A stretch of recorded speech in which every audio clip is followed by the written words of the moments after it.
It's my genuine pleasure to welcome our speaker today here to us again on behalf of the Pourdavoud Institute.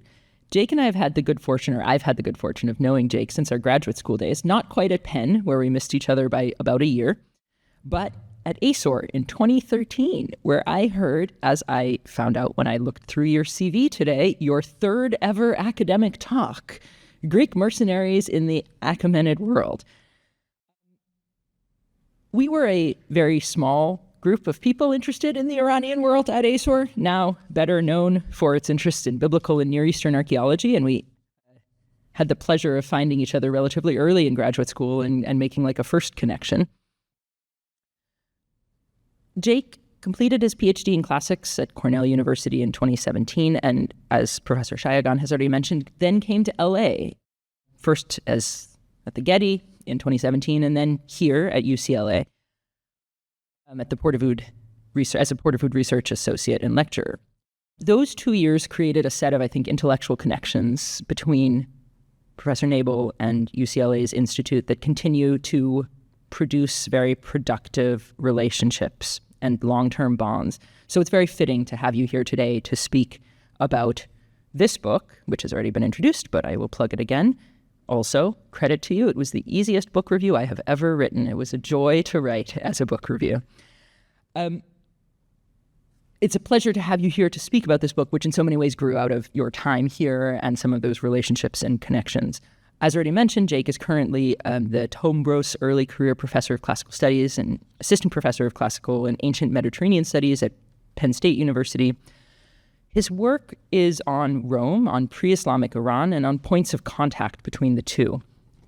For those of you who don't know Jake's scholarship, the significance of this lies in a really genuine willingness to move beyond classical sources and engage from the ground up with both the broader body of Near Eastern and also the emic sources on the Parthian world and the Armenian and other relevant bodies, and to engage these on their own terms. The study of Rome's eastern frontier has, as we all know, too often been conducted almost entirely from a Roman perspective, and Jake's work has made a really sustained and compelling case for why that is simply not good enough anymore. The publications that he's produced in the last few years reflect this breadth. He's written on how Parthia figures in Latin poetry, on the role of religion and reputation in ancient Iranian diplomacy, on Parthia's place in Rome's civil wars, on Alexander the Great as a figure contested between Rome and Persia, really a voluminous body of work. And most recently, this book, which is indispensable for anybody who wants to understand Parthia.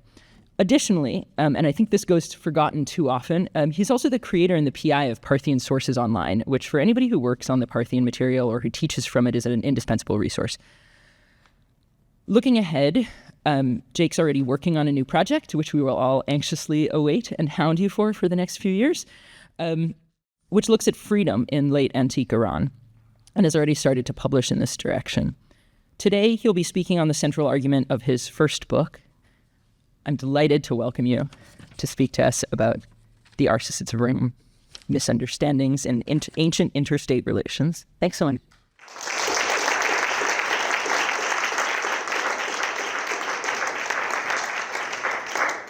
Thank you so much, Marissa, Rahim, and Laura for the very kind words and the kind introduction. I'm so grateful to have a chance to present this book to this audience, an audience that means very much to me because of my time here, and an audience that shaped to no small degree the way that the book turned out.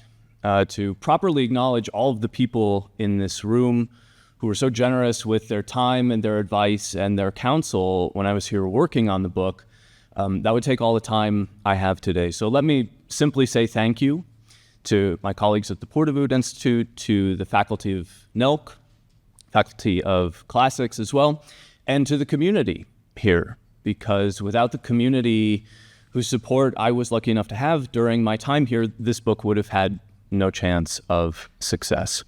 And I want to say a particular word of thanks to Rahim. The very most I could ever wish for any early career scholar is to find the kind of supporter that I had in Rahim, who was a champion of this project from the moment he first heard about it when I was still a graduate student many, many years ago now. And to have the book appear in his series, in the Pourdavoud Institute series with the University of California Press, to have it available open access and freely accessible for people in Iranian studies all over the world. These days, I think most of all, of course, of our colleagues in Iran.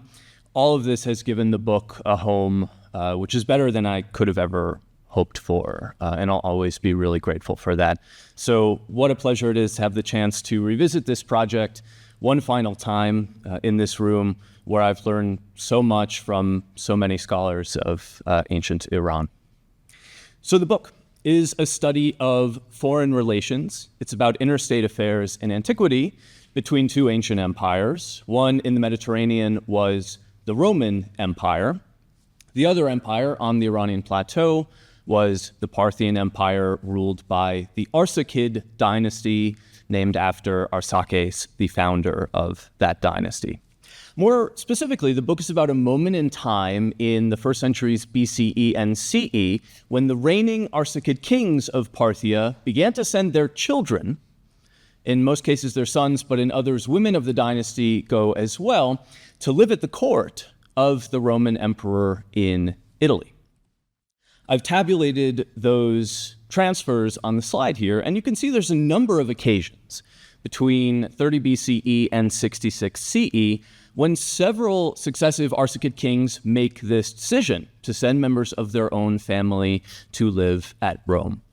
And the basic question that the book asks and tries to answer is, why? Why did the Arsacid kings do this? How did they understand these transfers? And how should we understand them as a mediating force in foreign relations between the Roman and Parthian empires? Now, any serious attempt to answer those questions has to begin with the evidence, with the primary sources at our disposal for these figures. That's what's collected on the right-hand column of the table here. Now, that will look like a haze of abbreviations and numbers, but the only important thing to say about that column for right now is that these are all Roman sources. Just about all of our evidence is literary, just about all of it comes from historiography, and just about all of it was written by the inhabitants and indeed the ruling classes of the Roman Mediterranean. Now, people like this, the authors who are collected in that right-hand column, with one exception, Tacitus, who's somebody I'll return to a bit later on, well, they thought they knew perfectly well why it was that the Arsacids had been sent to Rome. And for them, the whole point was that the children would serve in a capacity that the Roman sources call hostages, obsides in Latin or homeroi in Greek. Now, hostage is not the perfect translation of either of those terms. For an English speaker, that conjures up the idea that the Arsacids were kept chained up in a dungeon somewhere, forced to subsist on crusts of bread, and somebody had a dagger to their throats, waiting to kill them the moment that the Parthian Empire stepped out of line. In point of fact, they were in no real danger of this. We know of many dozens of cases of Roman hostage-taking in the Republican and imperial periods. In a grand total of 5, do we hear of bodily harm coming to a hostage, and of those 5, several are of rather doubtful historicity. So hostage is not a perfect translation, but in one sense, it does get at the underlying power dynamics from the Roman point of view rather well. When the Romans saw hostages, as they called them, arriving from foreign communities, this was a sign that Rome had conquered, Rome had subordinated, and Rome had dominated that foreign community to its own imperial order. And I think that connotation is there in English. Hostage takers have power over hostages and hostage givers. Now, what have modern scholars made of this ancient Roman view? Well, some accept the label without any further discussion. Some problematize the translation into English or other modern languages, and they're perfectly right to do so, as we were just discussing. And then some reject the label, don't find it a helpful concept for modeling the power relationship between Rome and Parthia. But the point I want to make here is that wherever a scholar has come down on this issue, the Roman sources have set the terms for the debate. they have dictated to modern researchers the relevant social category, namely the category of hostageship, and all scholarly discussion has revolved around that Roman term. What I try to do in the book is to tackle the problem from a different point of view, namely the Parthian view rather than the Roman one. To do this, I employ a method of investigation that previous scholarship on these figures had not employed, and that is the use of non-Roman sources from the ancient Near East and, wherever possible, from the lands that the Parthians themselves actually ruled over. And much of what I'll do today is take you through those categories of evidence and the light that I think they shed on the Parthian vantage point. For now, suffice it to say that on the basis of those sources, I come to the conclusion that the operative social category on the Parthian side, the box, so to speak, that the Parthians would have put the Arsacids of Rome into, was not hostageship, but rather fosterage, simply defined as the rearing of a child by non-natal parents. Now, this really matters because in ancient Iran, fosterage was a social institution with some very distinct connotations for the matter of prestige and rank. Anthropologists who study fosterage cross-culturally in different cultures around the world and in different time periods, they distinguish between two kinds of fosterage model. In a patronal fosterage arrangement, the children of a political subordinate go up the social ladder and they are raised by a superior. So foster parents are the superiors of their foster children. That's the patronal model. The opposite of that is a cliental fosterage arrangement, and in that arrangement, the children of a political superior go down the social ladder to grow up with a socially inferior family. So foster parents are the inferiors of their foster children. Now, the evidence for Iranian fosterage is diverse, but most of it supports the cliental model, not the patronal one. And so you see the direction that this line of argumentation takes you in.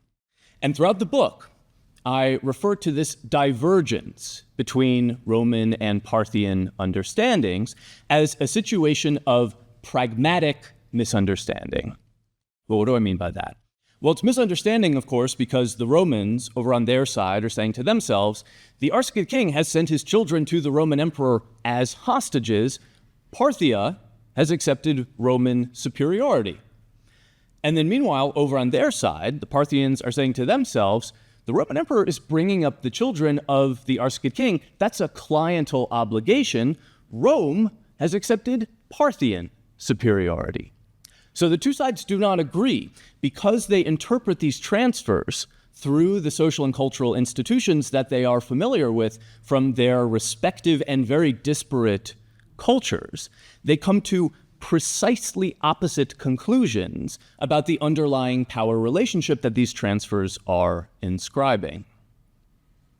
And yet, this misunderstanding is useful, it's productive, it's generative, it's pragmatic, because it allows both sides, both the Romans and the Parthians, to walk away from these exchanges, walk away from the negotiating table, convinced of their supremacy and convinced of their dominance over the other.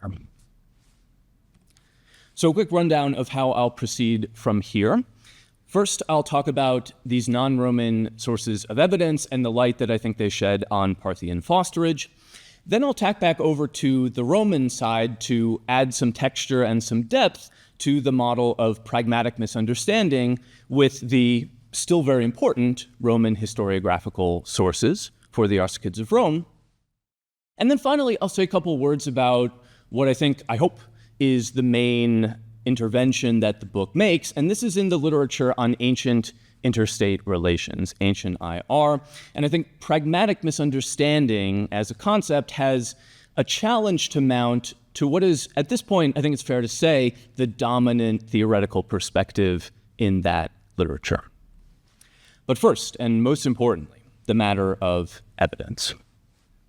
If you're familiar with the study of the Parthian Empire, you'll know that even in comparison with other periods of ancient Iranian history, even in comparison with the preceding Achaemenid period or the following Sasanian one, the Parthians really study from a lack of contemporaneous internal textual sources. And this makes it very difficult to study their history from an internal vantage point. However, while there are few internal textual sources, there aren't none. And so where possible, I try to start from and base my conclusions on Parthian epigraphy. So writings on stone, and we do have a couple in Greek and in Aramaic that do bear upon the matter of political fosterage. Next, Sasanian epigraphy and literature from the following age of the Sasanians, who overthrow the Arsacids on the Iranian plateau in 224 CE. Now, I want to clarify here that in using late antique evidence to fill in the lacunae of Parthian history, I do not, of course, mean to imply that if you find an institution or a cultural practice attested in the Sasanian period, you can automatically assume that it was already around under the Parthians. However, as far as fosterage is concerned, there's one very important element of continuity to take stock of here. Some of the aristocratic families who were very wealthy and powerful under the reign of the Sasanians in late antiquity, as we know from relatively abundant evidence in that period, some of those families were already around and already quite influential during the age of the Parthians. That really matters because it is precisely those kinds of aristocratic families who normally perform cliental fosterage for the ruling dynasty and for the King of Kings. Third, historiography from late antique Armenia. I'll talk more about this context in just a moment, but for now, even after the Arsacids are driven out of Iran by the Sasanians, they actually maintain their hold on power over the kingdom of Armenia for another couple of centuries. And their persistence there is important because it is precisely in late antique Armenia that we get the development of a new historiographical corpus of sources that stands outside of the classical tradition. And fosterage, an institution that the Armenians called diakutyun, usually translated noble fosterage, that institution is all over these sources. Fourth and finally, we have a couple of relevant passages in some post-conquest authors, Ferdowsi and Gorgani. So both great poets who lived well after the Arab conquest, but who were inheriting, reworking, and versifying some of the historical traditions of pre-Islamic Iran. So although these are obviously quite late sources, where they tell us things that are basically consonant with the earlier Iranian evidence, then it seems we do have some material of use. To get a sense of a couple of the main sources and the way that they support a reconstruction of the way fosterage is working in ancient Iran, let's go first to southwestern Iran, to the site of Naqsh-e-Rustam, where many royal installations are to be found, but especially a monumental inscription that is set up around 260 CE. This is the inscription of the second Sasanian king, Shapur I. It's a trilingual inscription in Middle Persian, the language of the Sasanians, Parthian, the language of the Arsacids and the Parthian ruling class that made up their empire, and finally there's a version in Greek as well.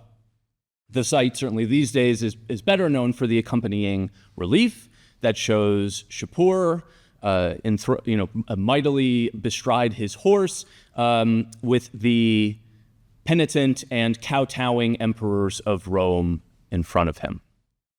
Now, at a certain point in this text, Shapur rehearses a long list of dignitaries, people who held various ranks and titles and offices under his grandfather, under his father, and finally under his own reign. And in his own time, we find a couple figures of interest. So he writes, "Here there have been written those who lived under my reign," and then a long list follows, including Sasan, the prince who was brought up in the house of Faragon, and another Sasan, the prince who was brought up in the house of Kadugan. So we have two princes here, both named Sasan, and both apparently being raised, being brought up in a house that wasn't, properly speaking, the house of their natal parents. So what is it that's going on here? Well, thanks to the relatively abundant evidence of early Sasanian epigraphy, we have a reasonably clear idea of the structure of the Sasanian ruling classes, at least in the early Sasanian period. So from top to bottom, the kind of most powerful to the least powerful, this is a fourfold scheme, a fourfold hierarchy that we see in several places in the early inscriptions. So at the top, you have the kings and the princes. So the king of kings himself, and then members of his immediate family, his brothers, his sons, who rule various territories in the Sasanian Empire. Under them, the princes, vispur, so members also of the ruling family, but a little bit more peripheral, so further out on the family tree than Shapur and his immediate family. And then finally, in Tier 3 and Tier 4, you have the greater and the lesser families of the nobility and greater and lesser dignitaries. In Tier 3, the great ones, Vozorg, literally the big ones.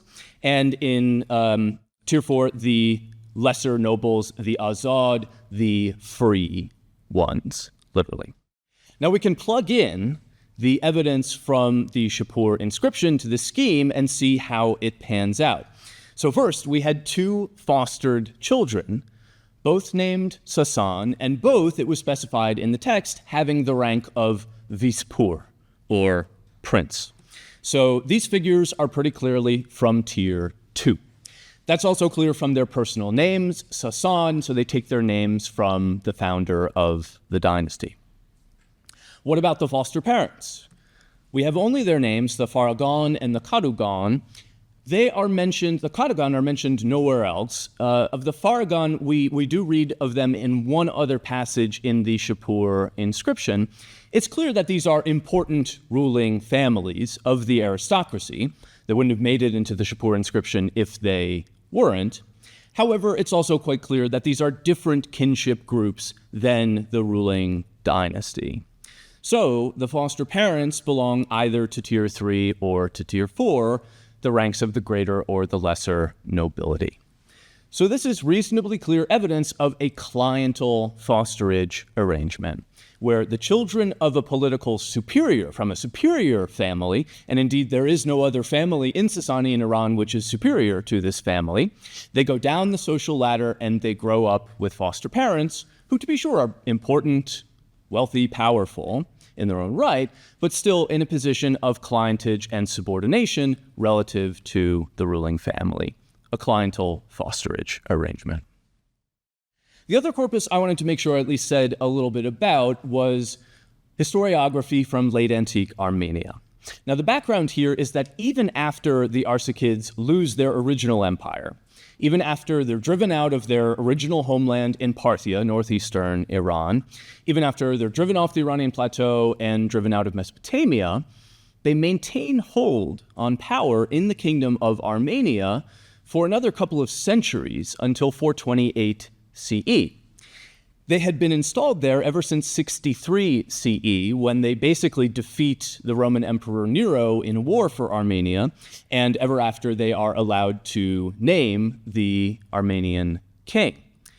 So they maintain that privilege until 428, and then when the Arsacids finally fall in Armenia, it's not to the Romans, it's to the Sasanians, who then annex Armenia and make it a regular territory in their empire. So there are a number of reasons in this way for the Armenian sources. They're much more firmly located in an Iranian milieu than they are in a Roman one. And that orientation leaves us a distinct mark on the way the sources look and the way that they talk about fosterage. So the key authors I show on the left-hand side of the slide here, and you can see these are 5th and 6th century CE authors, which means they either were contemporaneous with Arsacid rule or they were writing just a couple of generations after the Arsacids are dethroned. And moreover, although they're writing in the 5th and 6th century CE, the histories that they deal with are set in the 4th century CE. So they're both in a good position to know about the Arsacids and concerned with getting the history right. The terminology I offer on the right here, the key noun is diakutyun, noble fosterage, as it's normally translated. That's an abstract noun which is built from the word dayak, which means fosterer, and it can refer to a foster father or to a foster mother. Now, critically, dayak is a word of Iranian etymology. It's attested both in Parthian and in Middle Persian as dayag, and modern Persian speakers will recognize daye. In modern Persian, daye is a wet nurse, somebody who nourishes a child through breastfeeding. But in antiquity, the term could be applied by analogy to men as well as women. And in fact, most of the dayaks we encounter in the Armenian sources are men. The kind of fosterage that they test, which is of great interest for us, is that it's a quite common arrangement to see princes of the Arsacid dynasty, which in Armenian is called Arshakuni. Princes of that dynasty are fostered out to the Armenian nobility at the rank of Nakharar. That's a specific tier of the Armenian nobility, very important, but still in a position subordinate to the Arsacid family. To illustrate that point, we can turn to a passage from Paustos Buzand. So the background here is that there's a new Armenian Arsacid king, Arshak. He is trying to mend fences with the Mamikonian family. The Mamikonians were one of these Nakharar families, very important and highly influential, which is one reason Arshak is trying to repair the relationship between these two families. Paustos describes the scene as follows. The king, Arshak, established the eldest brother, Vartan, as the leader of the Mamikonian family, and he established the middle brother, Vasak, his, and his is pointing back to Arshak, not to Vartan, so his, Arshak's fosterer, his dayak, in the generalship in charge of military affairs. So the social scene here is that this Armenian Arsacid king, Arshak, earlier in his life, when he was still a prince, he was fostered out to the Armenian nobility, to one of these Nakharar families, and he received a particular person from that family as his foster father, as his dayak. So once again, this is a situation of cliental fosterage. In sum, when the Arsacids are sending out children to grow up with other important ruling families, it means the fosterers are in a subordinate position relative to the Arsacids themselves. Now, at this point, I want to tack back over to the Roman sources for a couple of reasons. One, simply to review some of the things that they have to say. They remain very important sources. But more importantly, to add a little bit of texture and depth to the model of pragmatic misunderstanding. It would be a mistake, I think, to assess misunderstanding as a simple kind of binary value, with total misunderstanding on one side and then complete and total mutual intelligibility on the other. Both Rome and Parthia were very big places. They had millions of people living within their borders. I think it's probably a safe bet that within the Roman Empire, there were many people who had never so much have heard of the Parthian Empire at all. And surely the inverse would have been true in Parthia too. There were probably lots of other people who knew of the existence of the other empire, but were really only in a position to receive the kind of messages that were broadcast about that empire that were sent by the central authorities, the Roman emperor in Rome's case, the Arsacid king in Parthia's. But then as you move a bit further up the spectrum and up the social ladder, you can imagine diverse categories of people who may have had some familiarity and knowledge about the other empire. So I'm thinking here of soldiers who may have fought the enemy, diplomats who may have negotiated with the enemy, merchants who may have done business in the other empire, missionaries who went on pilgrimage or on missions of conversion. All these people could have had some knowledge and some awareness of what life looked like in the other empire and the way that people in the other empire saw the world. And then at the very apex of the pyramid, so in the red territory, there would have been people who at least could have learned quite a lot about the other empire, at least from having extensive dealings with them. And I think political elites, people at the very, very apex of power, could have at least been in a position to learn and understand the way that people in the other empire might have seen moments in interstate affairs. And I think this kind of distribution, a sort of pyramid of misunderstanding with a great number of misunderstanders at the bottom in the green territory, but as you move up, fewer and fewer people who could have understood the other empire better and better. I think that distribution maps tolerably well onto what we see in the Roman literary sources. And to give you a sense of what I mean, let's start in the green territory with Velleius Paterculus, a good company man of the Julio-Claudians. He's describing here one of the most important and earliest transfers of Arsacids to Rome that happened at some point between 19 and 10 BCE. So Velleius writes, "The king of the Parthians even sent his sons as hostages, obsides in the Latin, to Augustus Caesar in fear of the reputation of such a great name." Now, of course, the Roman category of hostageship is front and center here. And why is it that the Parthian king is so keen to submit hostages? Well, of course, because he wants to make a show of deference and subordination and submission to the Roman emperor, and so he sends a bunch of his children in an effort to kowtow. It will probably not come as a surprise to hear that most Roman literary sources come down on this issue somewhere around where Velleius comes down, in the green territory, with very little awareness that there could be a completely different institution operative on the Parthian side. Moving up the spectrum a bit, so somewhere in the yellow or the orange territory, we get the kind of thing that Strabo says in this passage in the Geography. Strabo is writing about the exact same episode that Velleius treated down below. Pourdavoud IV, that Strabo begins with, that's the same king of the Parthians that Velleius had mentioned. So Strabo writes, "Pourdavoud IV knew that no one could gain the mastery over himself unless they had someone of Arsacid stock." What Strabo means there is that the Arsacids will only accept, the Parthians will only accept Arsacids as kings. So if you are a potentially seditious plotter or conspirator in the Parthian Empire and you want to take down the reigning king, you need another member of the Arsacid dynasty to supplant the current king. So what does Pourdavoud do about this, according to Strabo? So he got his children out of the way, seeking to remove this hope from evildoers.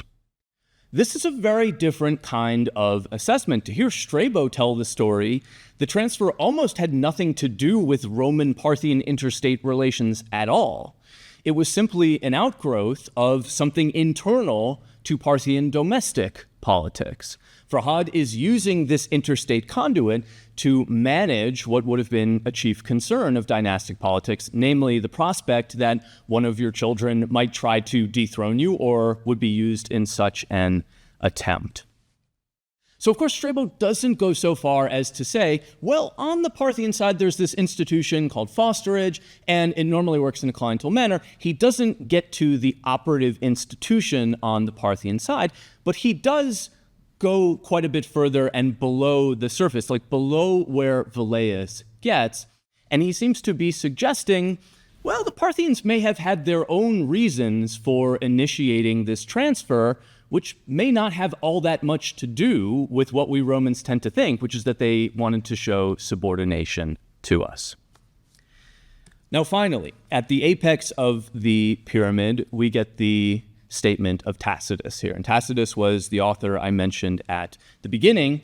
This is really the one place where we find an explicit mention of fosterage in a Roman source, in a grand total of one passage. The background here is that it is 36 CE. Rebellious Parthian aristocrats have sent a messenger, an ambassador to Tiberius, who's currently the emperor. They have asked Tiberius, can you give us one of the young Arsacid princes who is residing at your court at the moment? We want to take him back to Parthia and install him in the kingship. Tiberius is happy to grant the request. He gives Tiridates in Latin, to Vitellius. future emperor, but at this point just a governor of Syria, Vitellius escorts the young man to the Euphrates River, sends him over, and says, "Good luck." But before he does that, he delivers a couple of words of advice, according to Tacitus. Vitellius advised Theodord to remember his grandfather Farhad and his foster father, his altor in Latin, Caesar, and what was good about each of them.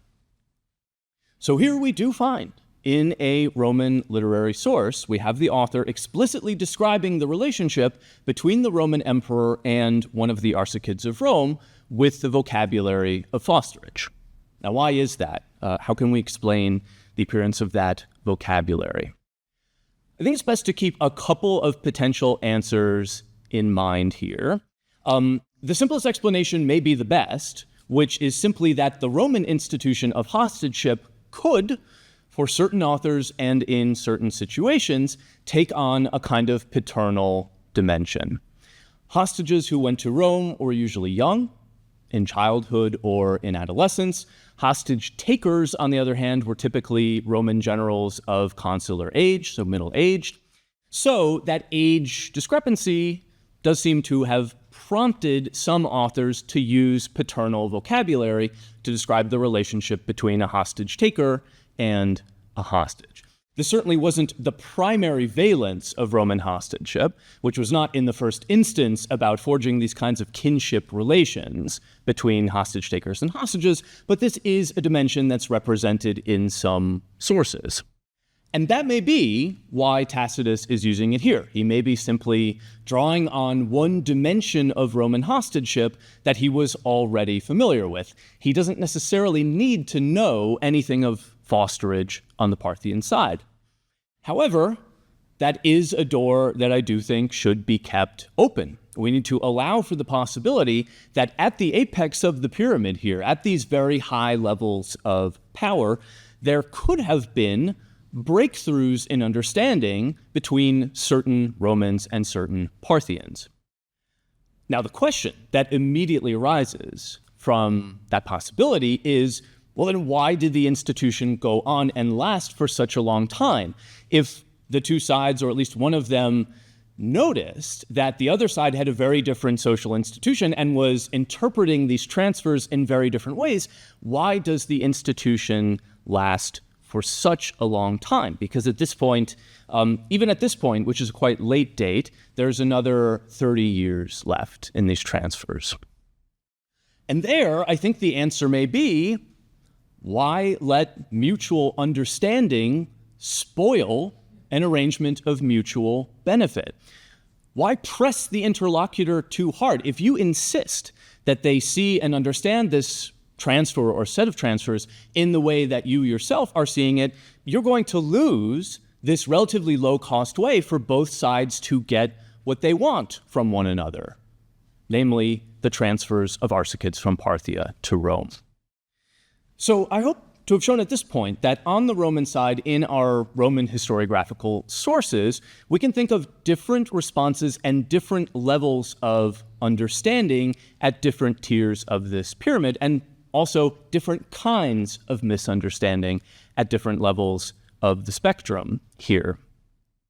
And for people at the very apex of the pyramid, misunderstanding wasn't necessarily a kind of happy accident, as it would have been for the people in the green and the yellow territory, but rather a deliberate strategy, a way for both sides to leverage the cultural ambiguity that would have attended these transactions for each of them to benefit mutually in a relatively low-cost arrangement. And while on the Parthian side, we don't have the same relatively detailed set of textured literary sources that we get in Rome, I think it's entirely plausible that this same spectrum, with different kinds of understanding at different levels of the pyramid, I think it's reasonable to imagine that operative in Parthia and not just in Rome. Finally, in a very brief concluding section, I want to say just a couple of words about where I think the book intervenes in the literature on ancient interstate relations. And it's here where I hope the idea of pragmatic misunderstanding has a challenge to mount to what is at this point, I would say, the dominant theoretical perspective in that literature over the past 20 years or so.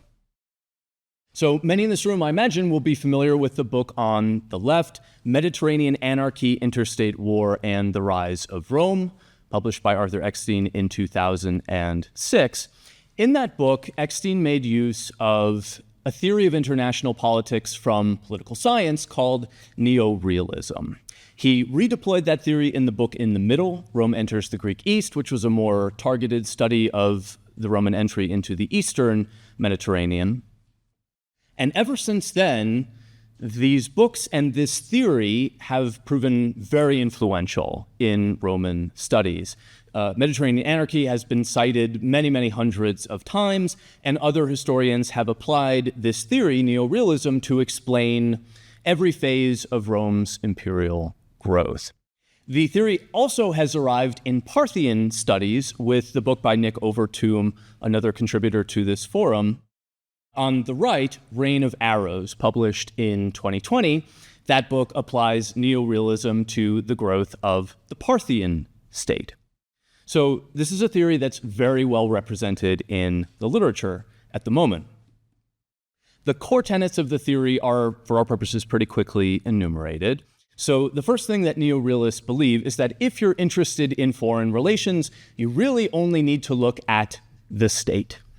Now, as we who work on antiquity know, there's lots of other kinds of political units out there in the world, and some non-state actors may even assume positions of great prominence on the world stage from time to time. But a neorealist would say, that's just noise, not signal.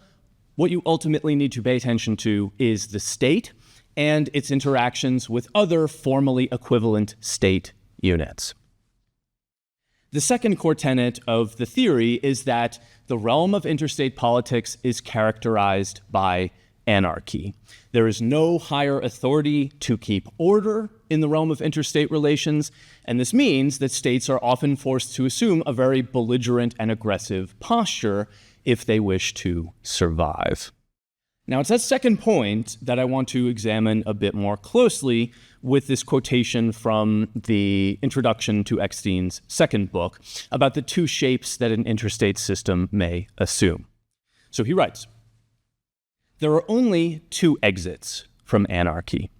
The first would be the establishment of true international law, and by true, he means backed by a real robust enforcement mechanism. No such thing exists now, and it certainly didn't exist in the ancient world, so that possibility is pretty easily dispensed with. The second exit is through the emergence, more or less violently, of a stern hierarchy among states, in which one state exercises great power and control over others, enforcing a modicum of order to its own liking. In other words, the emergence of unipolarity, or hegemony, or empire. Now, it's this assumption that an interstate system will either be anarchic or it will be hierarchical. This is where I think the idea of pragmatic misunderstanding has a challenge to mount. I submit that in the first centuries BCE and CE, the transfer of Arsacids from Parthia to Rome brought about an interstate environment that was neither characterized by anarchy nor by hierarchy. Now, how could that be? Well, there was no anarchy because order arose. Since the Romans and Parthians kept score in a way that the other empire didn't fully understand, neither side had to reckon with its own loss, with its own inferiority in the eyes of the other. And these precisely opposite estimations brought balance, symmetry, harmony, equipoise between the two empires. That's not anarchy. That's order. And yet, this is order without hierarchy, in the sense that the two empires didn't sort themselves into a clear and mutually agreed upon ranking scheme with one empire in position 1 and the other in position 2. Misunderstanding defused the question of hierarchy. Because both Rome and Parthia thought they were dominant, neither actually was. So this was an emergent order, which is to say it was an order that arose organically and quite accidentally because of the contingent way that the two states in the system interacted with one another without the planning of a central authority. So this was an arrangement, but there was no arranger. This was harmony, but there was no harmonizer. This was balance, but there was no fulcrum. And that is the ultimate legacy of the Arsacids of Rome, an order that was fashioned from the chaos of misunderstanding. Thank you.